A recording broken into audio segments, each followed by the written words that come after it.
नमस्कार विद्यार्थी मित्रांनो, मी तुमचा एज्युकेटर अरविंद आणि तुमचं स्वागत आहे ग्लोबल ऑनलाईनमध्ये. मित्रांनो, आपण आजच्या व्हिडिओमध्ये महाराष्ट्र लॉ सीईटी या परीक्षेत विचारल्या जाणाऱ्या सामान्य ज्ञान व चालू घडामोडी म्हणजेच general knowledge and current affairs या विषयातील इम्पॉर्टंट MCQ व त्यांचे स्पष्टीकरण पाहणार आहोत. मित्रांनो, जसं की तुम्हाला माहिती आहे, या विषयावर आपले 3 इयर CET मध्ये 40 तर 5 इयर CET मध्ये 30 गुण अवलंबून आहेत. त्यामुळे व्हिडिओ शेवटपर्यंत नक्की पहा. विद्यार्थी मित्रांनो, महाराष्ट्र लॉ CET 2025 या कोर्समध्ये आम्ही 3 इयर व 5 इयर CETचा संपूर्ण अभ्यासक्रम कव्हर करणार आहोत. यामध्ये संपूर्ण अभ्यासक्रमावर आधारित video lectures, daily live class, संपूर्ण अभ्यासक्रमाच्या नोट्स, मॉक टेस्ट आणि संपूर्ण अभ्यासक्रमावर आधारित MCQ प्रोव्हाइड करत आहोत. आणि या कोर्सची लाईव्ह बॅच दिनांक 1 नोव्हेंबर 2024 पासून सुरू होत आहे. तर या कोर्सला जॉईन करण्यासाठी दिलेल्या नंबरवरती व्हॉट्सअप करा किंवा ग्लोबल ऑनलाईन ॲप डाउनलोड करून आजच आपलं नाव रजिस्टर करा. तर वळूया आपल्या प्रश्नांकडे.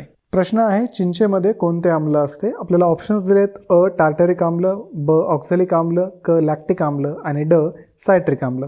तर विद्यार्थी मित्रांनो, चिंचेमध्ये मुख्यत्वे करून टार्टरिक आम्ल असते. हे आम्ल नैसर्गिकरित्या चिंच, द्राक्ष आणि इतर काही फळांमध्ये आढळते. टार्टरिक आम्ल हे खाद्यपदार्थामध्ये आंबट चव देण्यासाठी वापरले जाते. तर ऑक्झॅलिक आम्ल जे आहे साधारणतः पालक, बीट आणि इतर भाज्यांमध्ये आढळते. लॅक्टिक आम्ल हे दूध आणि दुधाच्या पदार्थात असते.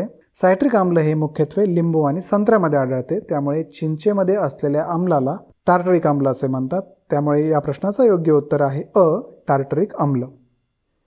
पुढचा प्रश्न पाहूयात. अणूमधील धनविद्युत भारित कणांना डॅश डॅश असे म्हणतात. आपल्याला इथे ऑप्शन्स दिलेत: अ प्रोटॉन्स, ब न्यूट्रॉन्स, क इलेक्ट्रॉन्स आणि ड रेडॉन. विद्यार्थी मित्रांनो, अणूमध्ये 3 मुख्य कण असतात: प्रोटॉन, न्यूट्रॉन आणि इलेक्ट्रॉन्स. प्रोटॉन हे धनविद्युत भारित कण आहे जे अणूंच्या केंद्रकात असतात. न्यूट्रॉन्स हे विद्युत भार रहित कण आहेत, ते केंद्रकात असतात. इलेक्ट्रॉन्स हे ऋण विद्युत भारित कण आहे आणि ते केंद्रकाभोवती फिरत असतात. त्याच्यामुळे या प्रश्नाचं योग्य उत्तर आहे अ प्रोटॉन्स. चला पुढचा प्रश्न पाहूयात. प्लेग या रोगाचा प्रादुर्भाव कोणामार्फत होतो? आपल्याला ऑप्शन्स दिलेत: अ डासामार्फत, ब पाण्याद्वारे, क उंदीर व पिसवामार्फत आणि ड हवेद्वारे. तर विद्यार्थी मित्रांनो, याच्यामध्ये प्लेग हा रोग जो आहे तो प्रामुख्याने उंदीर आणि पिसवा यांच्या माध्यमातून होतो. आणि प्लेगला कारणीभूत जीवाणू म्हणजे येर्सिनिया पेस्टिस, जो उंदीर आणि त्यांच्यामधील पिसवामध्ये आढळतो. त्यामुळे या प्रश्नाचे योग्य उत्तर आहे उंदीर व पिसवामार्फत, ऑप्शन क. पुढचा प्रश्न पाहूयात. चांदीची रासायनिक संज्ञा डॅश डॅश आहे. आपल्याला इथे ऑप्शन्स दिलेत: अ Si, ब Ca, क Ag आणि ड Na. तर विद्यार्थी मित्रांनो, चांदीची रासायनिक संज्ञा ही Ag आहे, जी लॅटिन भाषेतील अर्जेंटम या शब्दावरून घेतलेली आहे. तर चांदी हा एक मौल्यवान धातू आहे आणि याला विविध औद्योगिक, वैद्यकीय आणि दागिन्यामध्ये याचा वापर होतो. Si जी संज्ञा आहे ती सिलिकॉनची आहे. Ca ही कॅल्शियमची आहे. सोडियमची संज्ञा Na आहे. त्यामुळे या प्रश्नाचं योग्य उत्तर आहे ऑप्शन क Ag. पुढचा प्रश्न पाहूयात. शुद्ध पाण्याचा pH डॅश डॅश असतो. आपल्याला ऑप्शन्स दिलेत: अ 0, ब 14, क 7 आणि ड 10. तर विद्यार्थी मित्रांनो, याच्यामध्ये शुद्ध पाण्याचा pH हा 7 असतो, की जो उदासीन मानला जातो. जर pH 7 असेल तर पाणी हे उदासीन असतं. pH जर 7 पेक्षा लहान असेल तर त्याचा अर्थ हा पदार्थ आम्लधर्मी आहे. pH जर 7 पेक्षा मोठा असेल तर त्याचा अर्थ पदार्थ अम्लारी धर्मी आहे. त्यामुळे या प्रश्नाचं योग्य उत्तर आहे क 7. पुढचा प्रश्न पाहूयात. सुप्रसिद्ध शास्त्रज्ञ हॉकिंग यांचे डॅश डॅश या विषयावरील संशोधन जगप्रसिद्ध आहे. ऑप्शन अ तेजोमेघ, ब विश्वखंड, क विश्वकिरण आणि ड कृष्णविवर. तर विद्यार्थी मित्रांनो, सुप्रसिद्ध शास्त्रज्ञ स्टीफन हॉकिंग यांचे संशोधन मुख्यतः कृष्णविवर किंवा ब्लॅक होल्स या विषयावर जगप्रसिद्ध आहे. हॉकिंगने कृष्णविवरांच्या भौतिकशास्त्रावरती महत्त्वपूर्ण काम केलेले आहे, ज्यामध्ये त्यांनी कृष्णविवरांच्या विकिरणाचा सिद्धांत हॉकिंग रेडिएशन विकसित केला. त्यामुळे या प्रश्नाचं योग्य उत्तर आहे ड कृष्णविवर. पुढचा प्रश्न पाहूयात. हृदयरोगाची पहिली यशस्वी शस्त्रक्रिया कोणी केली? आपल्याला ऑप्शन्स दिलेत: अ डॉक्टर ख्रिश्चन बर्नार्ड, ऑप्शन ब डॉक्टर हरगोविंद खुराना, ऑप्शन क डॉक्टर इंदिरा हिंदुजा, ऑप्शन ड डॉक्टर लुईस पाश्चर. तर विद्यार्थी मित्रांनो, हृदयरोपणाची पहिली यशस्वी शस्त्रक्रिया डॉक्टर ख्रिश्चन बर्नार्ड यांनी 3 डिसेंबर 1967 रोजी केली. या शस्त्रक्रियेत त्यांनी 54 वर्षीय पुरुषाच्या शरीरात एक मृत महिलेचं हृदय रोपित केलं. ही शस्त्रक्रिया जगभरात प्रसिद्ध झाली आणि हृदयरोपणाच्या क्षेत्रात ही शस्त्रक्रिया एक महत्त्वाचा टप्पा ठरला.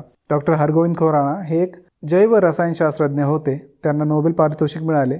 इंदिरा हिंदुजा त्या भारतातील हृदयरोग तज्ज्ञ आहे, पण त्यांनी पहिली हृदयरोपणाची शस्त्रक्रिया केली नाही.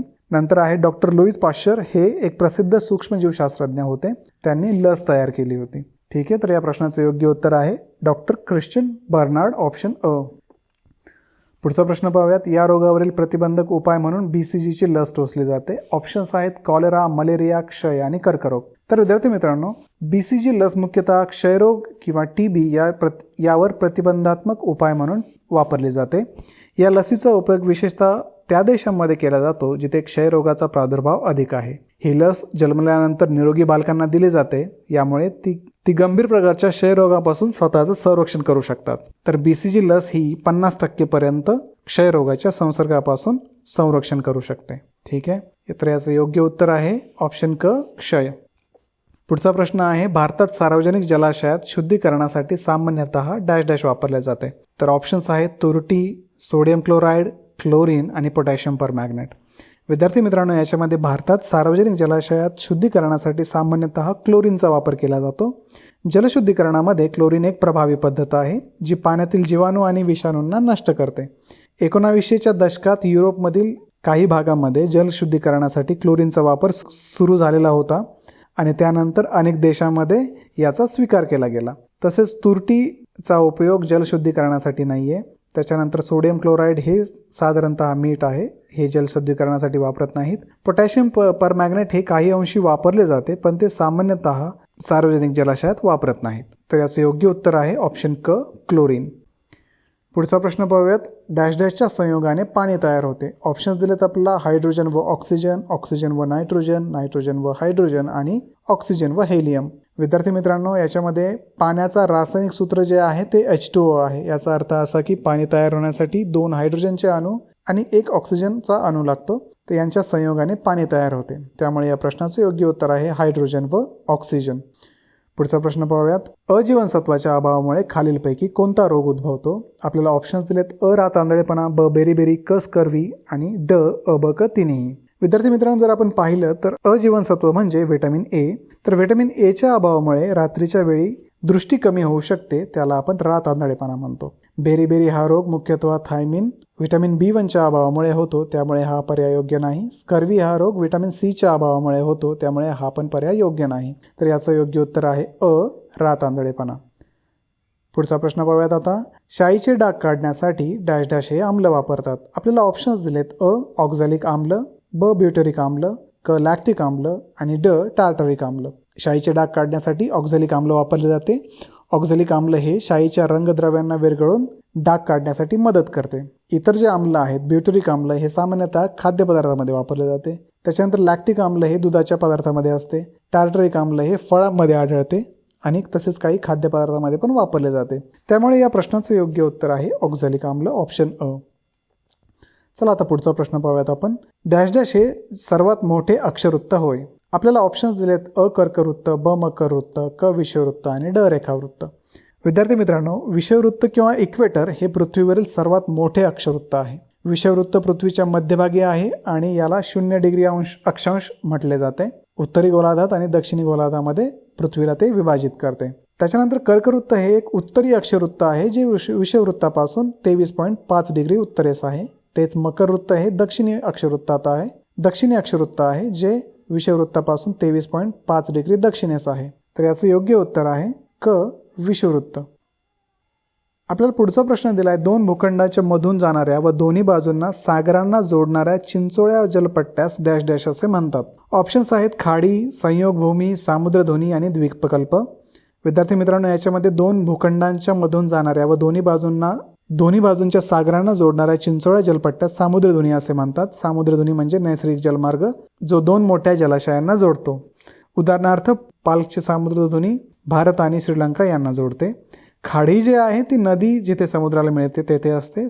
संयोगभूमी 2 भूखंडांना जोडते. द्वीपकल्प हा तिन्ही बाजूंनी पाण्याने वेढलेला असतो. त्यामुळे या प्रश्नाचे योग्य उत्तर आहे क, सामुद्रधुनी. पुढचा प्रश्न आहे. दोन्ही ध्रुवापासून समान अंतरावर असलेले अक्षरवृत्त कोणते? ऑप्शन्स आहेत कर्कवृत्त, मकरवृत्त, विषुववृत्त आणि रेखावृत्त. विद्यार्थी मित्रांनो, जसं की आपण पाहिलं होतं की 2 ध्रुवापासून समान अंतरावर असलेले अक्षरवृत्त म्हणजे विषुववृत्त किंवा इक्वेटर. विषुववृत्त पृथ्वीच्या मध्यभागी स्थित आहे आणि याला 0 डिग्री अक्षांश मानले जाते. हे पृथ्वीला उत्तरी आणि दक्षिणी गोलार्धामध्ये विभाजित करते. आता पुढचा प्रश्न पाहूयात. चंद्रावरील गुरुत्वाकर्षण पृथ्वीवरील गुरुत्वाकर्षणाच्या डॅश डॅश आहे. आपल्याला ऑप्शन्स दिलेत 1/3, दुप्पट, 1/6 आणि 1/5. तर विद्यार्थी मित्रांनो, चंद्रावरील गुरुत्वाकर्षण पृथ्वीवरील गुरुत्वाकर्षणाच्या 1/6 आहे. याचा अर्थ असा की चंद्रावर गुरुत्वाकर्षण पृथ्वीच्या गुरुत्वाकर्षणाच्या 1/6 भागाच्या तुलनेने कमी आहे. तर याचं कारण असं की चंद्राचे आकारमान जे आहे ते पृथ्वीच्या आकारमानाच्या साधारणतः 1/81 आहे. त्यामुळे या प्रश्नाचं योग्य उत्तर आहे क 1/6. पुढचा प्रश्न आहे, डॅश डॅश हा सूर्यग्रहापासून सर्वाधिक जवळ आहे. आपल्याला ऑप्शन्स दिलेत बुध, गुरु, शुक्र आणि पृथ्वी. तर विद्यार्थी मित्रांनो, बुध हा सूर्यापासून सर्वाधिक जवळचा ग्रह आहे.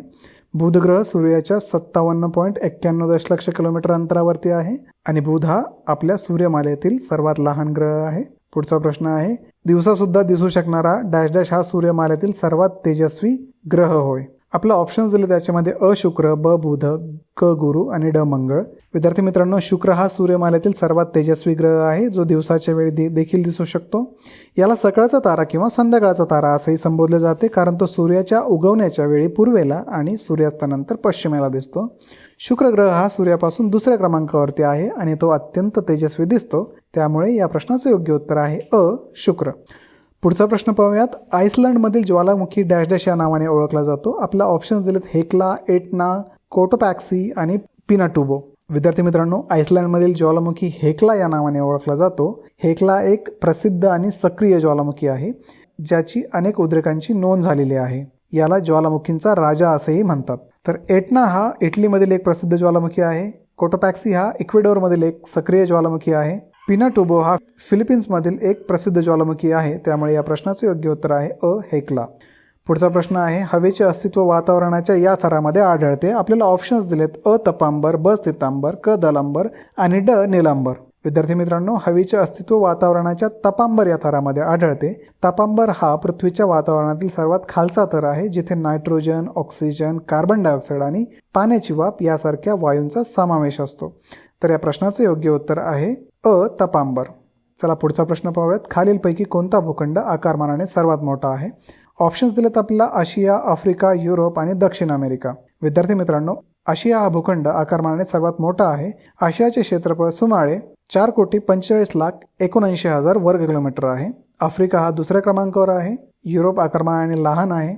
दक्षिण अमेरिका देखील आकारमानाने आशियाला कम्पेअर करता लहान आहे. त्यामुळे याचं योग्य उत्तर आहे अ आशिया. पुढचा प्रश्न पाहूयात, डॅश डॅश आकर्षण शक्तीमुळे समुद्रात लाटा निर्माण होतात. आपल्याला ऑप्शन्स दिलेत अ सूर्य व चंद्र यांच्या, ऑप्शन ब पृथ्वीच्या, क पृथ्वी व चंद्र यांच्या, ड पृथ्वी व सूर्य यांच्या. विद्यार्थी मित्रांनो, समुद्राच्या लाटा निर्माण होण्यासाठी सूर्य व चंद्र यांच्या आकर्षण शक्तीचा प्रभाव असतो.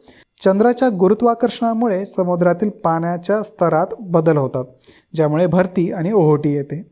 सूर्य देखील भरती ओहोटीवरती प्रभाव टाकतो, पण चंद्राचा प्रभाव याच्यामध्ये सर्वाधिक असतो कारण चंद्र हा पृथ्वीच्या जवळ आहे. तर याचं योग्य उत्तर आहे ऑप्शन अ सूर्य व चंद्र यांच्या आकर्षण शक्तीमुळे समुद्रात लाटा निर्माण होतात.